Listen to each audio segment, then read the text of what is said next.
大家好，我是超子。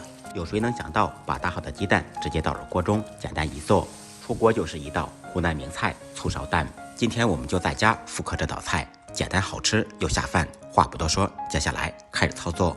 首先，大碗中单手打入3个正经的母鸡蛋，放入一点点胡椒粉，去除鸡蛋的腥味，不用搅散备用。另一个碗中放入1勺剁椒酱，半勺生抽酱油，半勺香醋或者米醋，一点点老抽增加底色。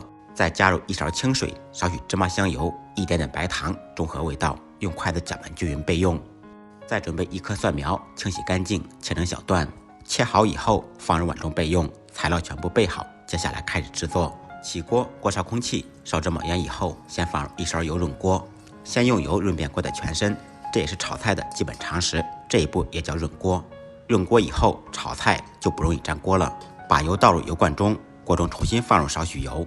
随后把打好的鸡蛋直接倒入锅中，鸡蛋定型以后再晃动锅，使其受热均匀。可别小看一个简单的炒鸡蛋，里面有很多技巧。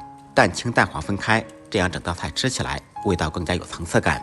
煎好一面，趁其不备，翻过来煎另一面。两面都定型以后，再将蛋液扒拉开，分成大块。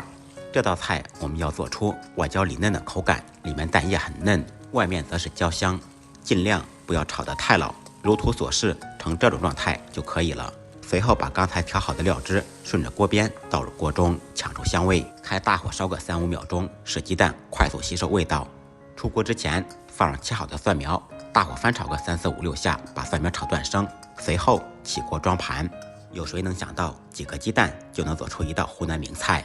吃过的人赞不绝口，拌饭实在是太香了。不信您可以试一下。